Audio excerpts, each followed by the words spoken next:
There was a composer who heard symphonies in everything, the percussion of rain on different rooftops, the harmony between train whistles and construction sites, the counterpoint of conversations overlapping in cafes.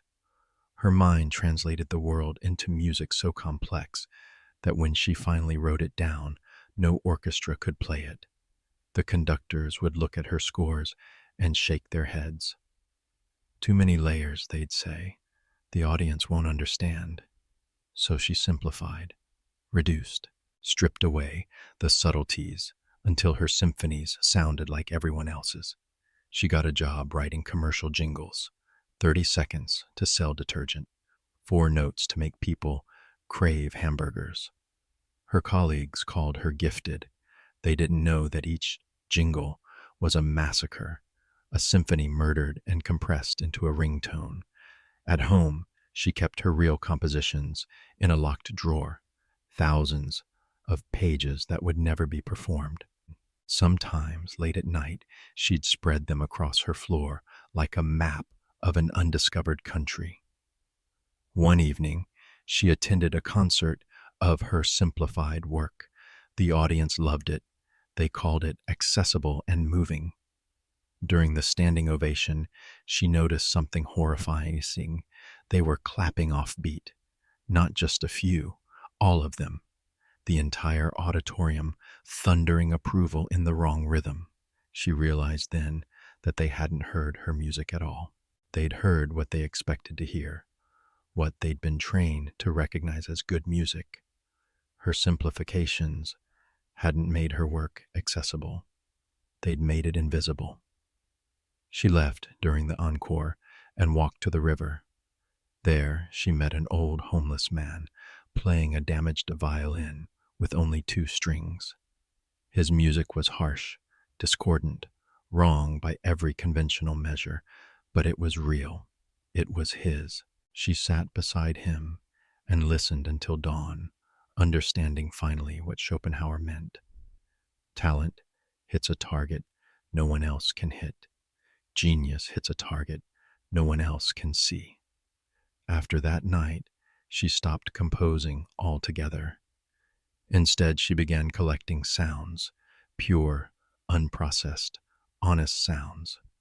The whistle of a kettle boiling over, the specific silence between heartbeats, the sound of her own breathing in an empty room.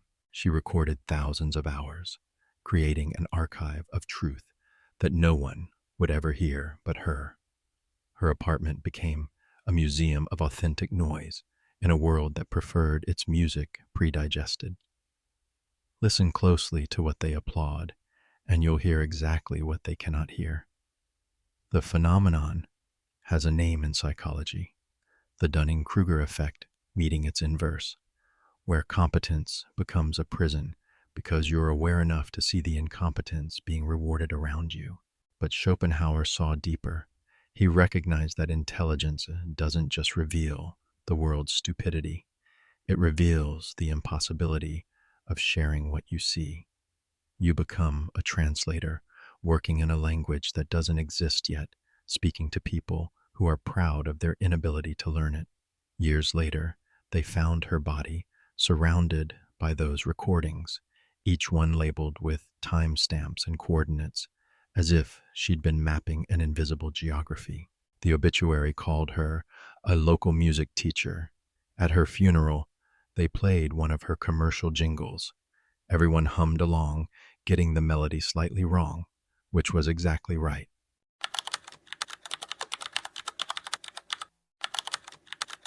You're standing in a hall of mirrors, but every reflection shows you getting smaller. Are the mirrors lying, or are you actually shrinking?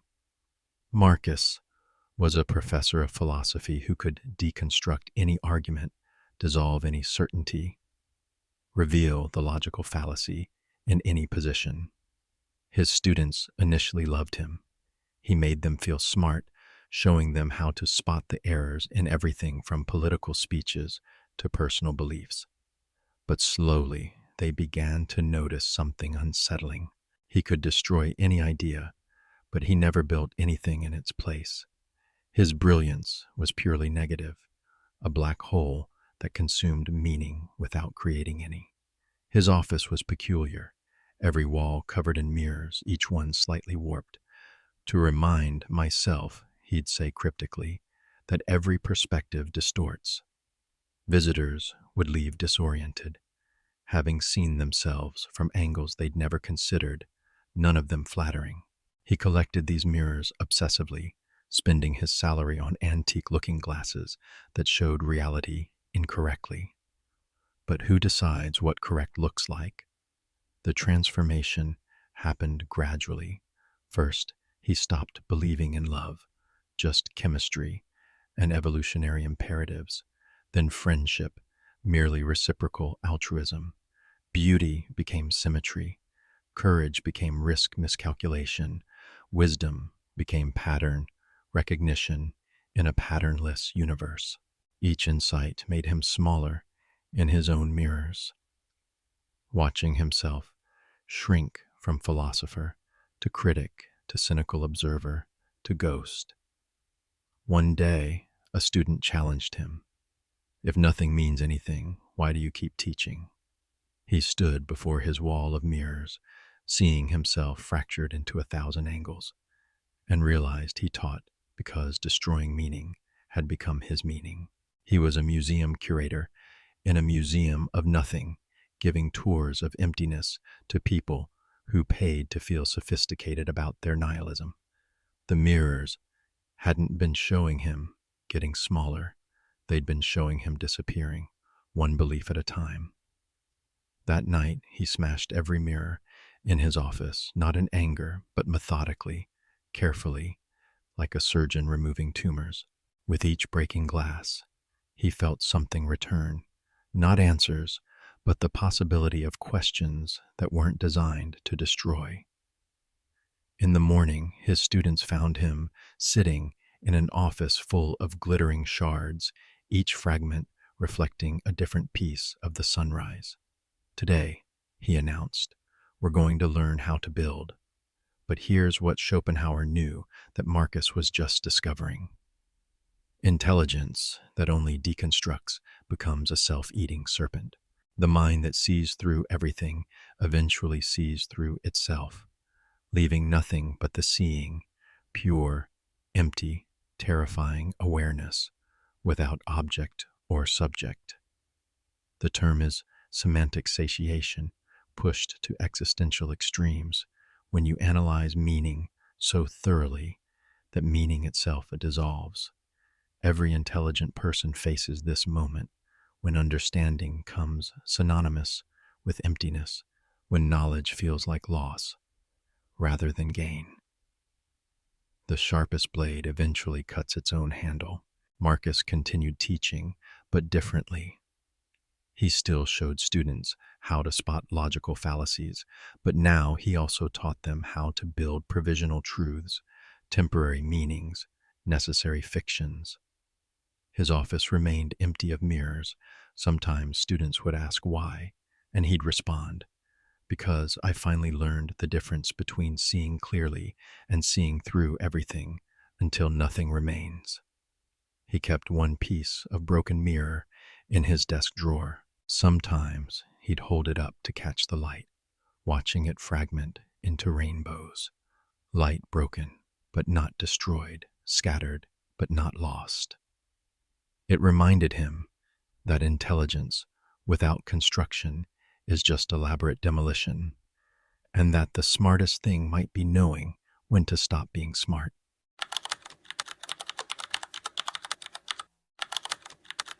She drew perfect maps of places that no longer existed. Every street was accurate, every building precisely placed. The only problem, following them, led nowhere.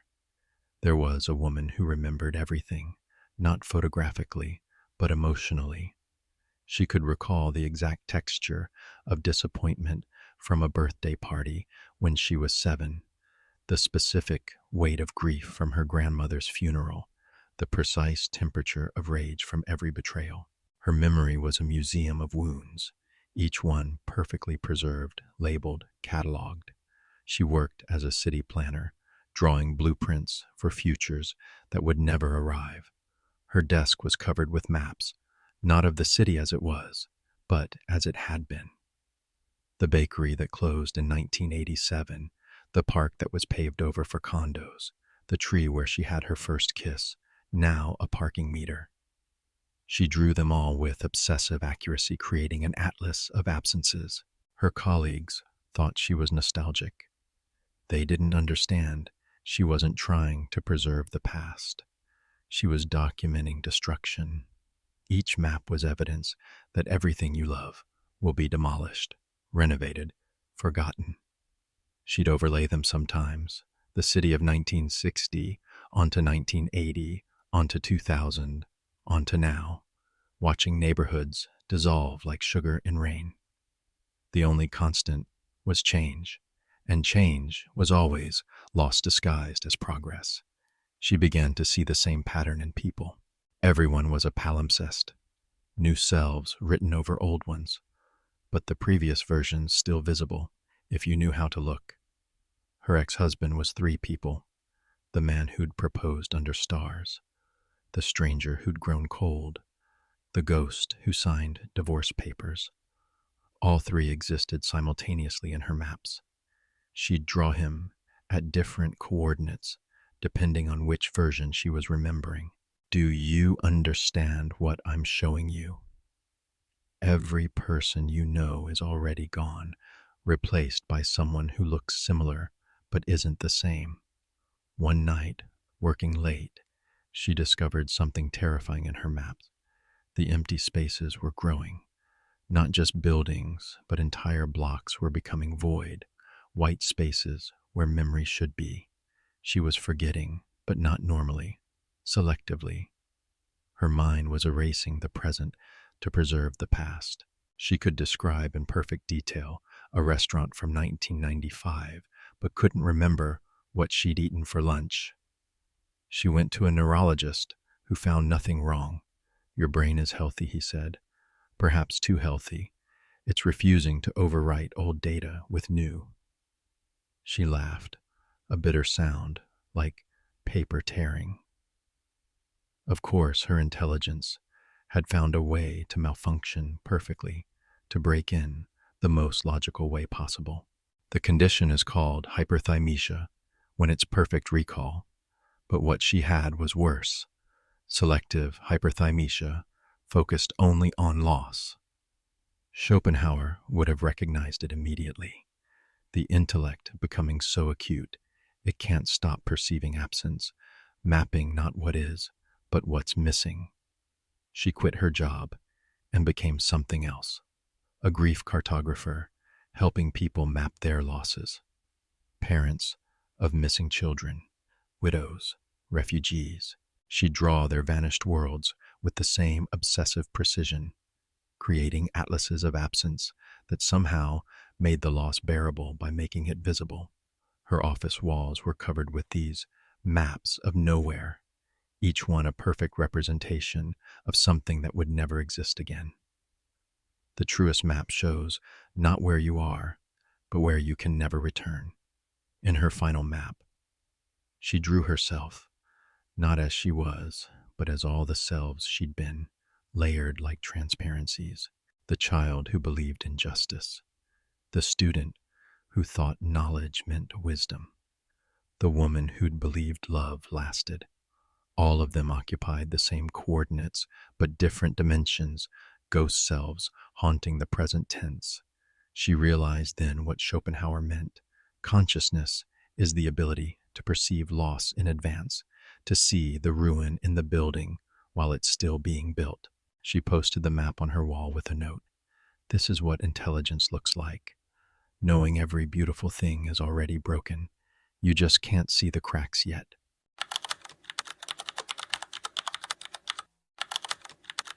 Listen.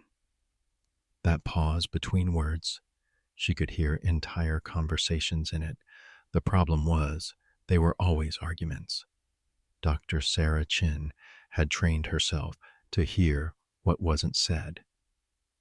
As a therapist, she'd learned that truth lived in pauses, in the space between words where people decided what to hide.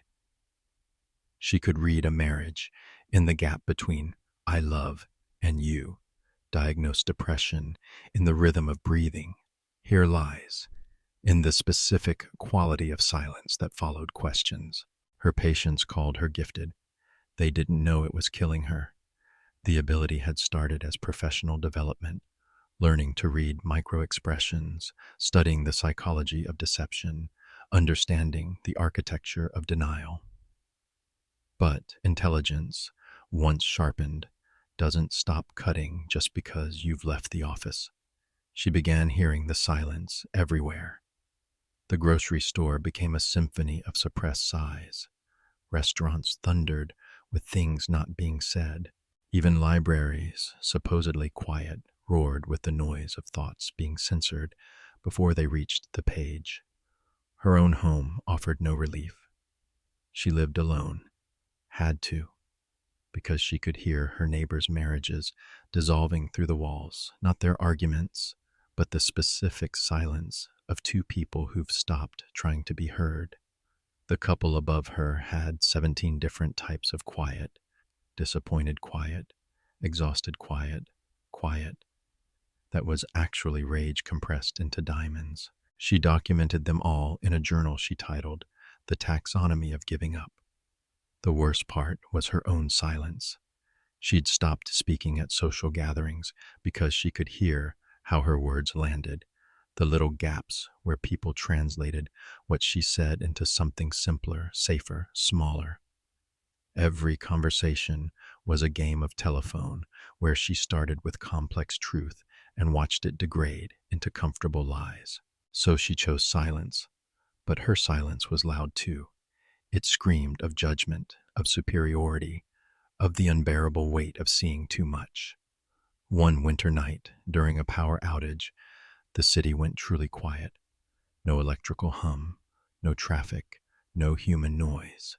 In that absolute silence, she heard something impossible. Her own thoughts without words, pure consciousness without language to shape it.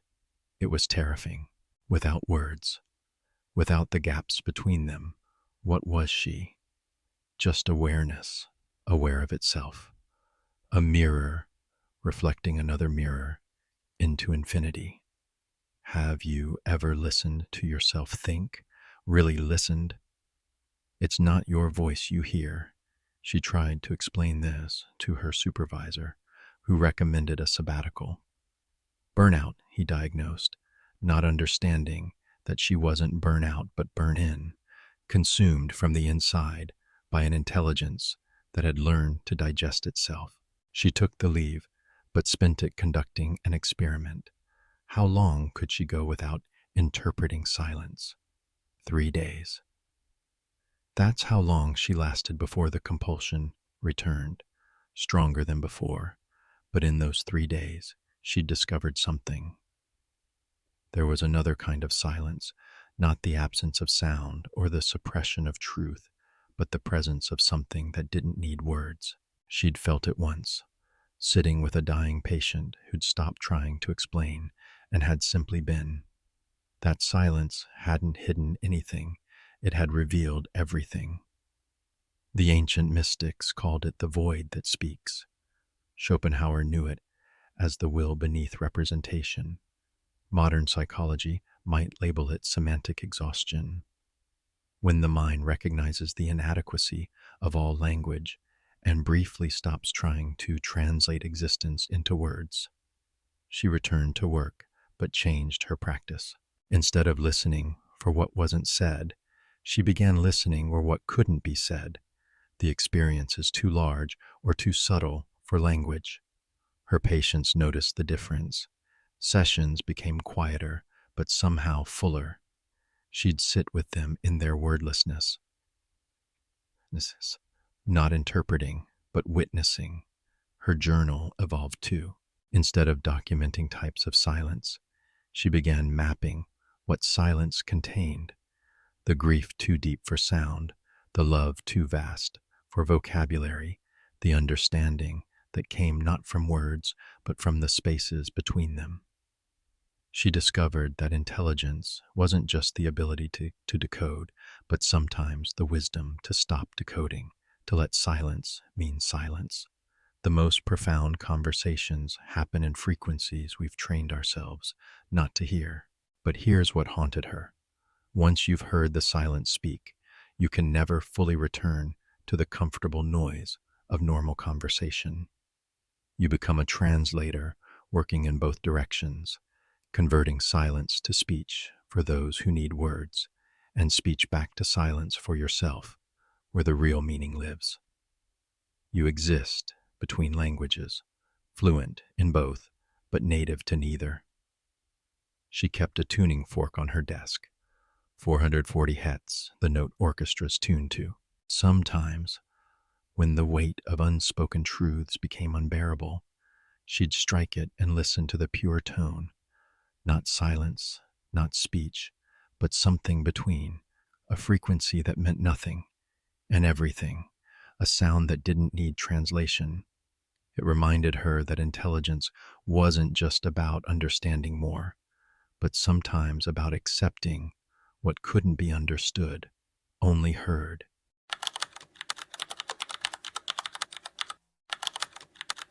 A lighthouse keeper realizes his light doesn't guide ships to safety. It shows them exactly how lost they are. Should he turn it off? Thomas had been promoted to Chief Information Officer, not for his coding skills, but for his ability to see patterns others missed. He could predict system failures weeks in advance, spot security vulnerabilities in seemingly perfect code, understand the hidden architecture of chaos that lurked beneath every ordered system. His colleagues called him prophetic. He called himself cursed. The curse was specificity. While others saw the system might crash, he saw exactly how. Which line of code would fail, which user behavior would trigger it, which cascade of errors would follow. He'd present his findings in meetings, watching eyes glaze over as he explained the 17 steps to catastrophe. They'd nod, pretend to understand, then do nothing. When the crashes came, exactly as predicted, they'd act surprised. No one could have seen this coming, they'd say, while he sat there, having seen it, described it, begged them to prevent it. He began to see his intelligence as a lighthouse, powerful, necessary, but ultimately useless if the ship's captains were blind. Worse, his light seemed to paralyze rather than guide. The more clearly he illuminated problems, the more frozen people became, overwhelmed by the complexity of what needed fixing. He learned to dim his insights, to present simplified versions that people could act on, even if those actions were incomplete. Better to prevent 30% of a disaster than to perfectly describe 100% of it while everyone stood paralyzed. His apartment reflected this paradox. One room was chaos, servers humming, screens displaying real-time data feeds, algorithms tracking patterns in everything from weather to stock markets to social media sentiment. The other room was completely empty, except for a single chair facing a window. He'd sit there for hours, trying to unsee patterns, to experience randomness, to feel what it was like to be surprised. He never succeeded. The breaking point came during a company merger. He saw exactly how it would fail, the cultural incompatibilities, the technical debt, the cascade of resignations that would follow. He documented everything in a 200-page report that no one read. They called it unnecessarily pessimistic. The merger proceeded. Everything happened exactly as he'd predicted, except worse, because knowing hadn't prepared him for feeling it. You think knowledge is power? Try knowing exactly how everything will break and being powerless to stop it. He quit on a Tuesday, sending a final email that contained just one line. The lighthouse keeper has left the building. No one understood what he meant. He moved to an actual lighthouse, abandoned for decades, on a coast known for shipwrecks. Not to guide ships, there were no ships anymore, but to think about what guidance meant when everyone was determined to crash. There, in the rotating light that illuminated nothing but empty ocean and rocks, he finally understood Schopenhauer's deepest insight. Intelligence isn't a blessing or a curse, it's a separation. The more clearly you see, the more alone you become. Not because you choose isolation, but because clarity itself is isolating. You become the lighthouse. Tall, bright, necessary, and fundamentally apart from what you're trying to save. He started writing again, but differently. Instead of reports predicting failure, he wrote fiction, stories about systems that worked, futures that arrived gently, problems that solved themselves. They were lies, but necessary ones. A colleague who read them said they were unrealistic. Thomas laughed for the first time in years. Of course they were unrealistic. Reality was the problem. The psychological term is curse of knowledge, the inability to remember what it's like not to know something. But Schopenhauer saw it as something deeper, the burden of consciousness itself. To be intelligent is to be condemned to see connections others can't, to predict patterns others won't recognize until they're drowning in them, to be a lighthouse in a world of deliberate darkness. The clearest vision is the loneliest gift. You see everything except a way to make others see. One night during a storm, he saw lights on the water. Not ships. Ships didn't come here anymore, but small boats, fishermen who'd gotten lost. Without thinking, he lit the lighthouse for the first time in decades. The ancient mechanism groaned to life, sending its beam across the waves. The boats turned toward shore, toward safety. He watched them navigate the rocks he knew by heart, finding the narrow channel to harbor. When morning came, he found a note tucked under his door. "Thank you for the light. We couldn't see the rocks until you showed them to us." He realized then that he'd had it backwards. The lighthouse's job wasn't to show people they were lost. It was to show them the obstacles, whether they wanted to see them or not. Some would navigate around them, some would crash anyway. But the light itself was not responsible for what people did with illumination. He kept the lighthouse running after that, not every night, but during storms. Sometimes boats would come, sometimes they wouldn't.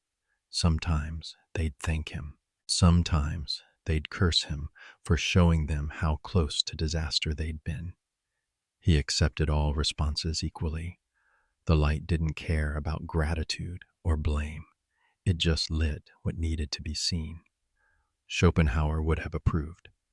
The philosopher who wrote that life was suffering also wrote that the highest ethic was compassion, not despite seeing clearly, but because of it. The intelligent suffer not from knowing too much, but from the gap between what they see and what they can communicate. The lighthouse keeper's paradox isn't whether to shine the light. It's accepting that most people will close their eyes anyway, and shining it regardless. In the end, intelligence isn't about being understood.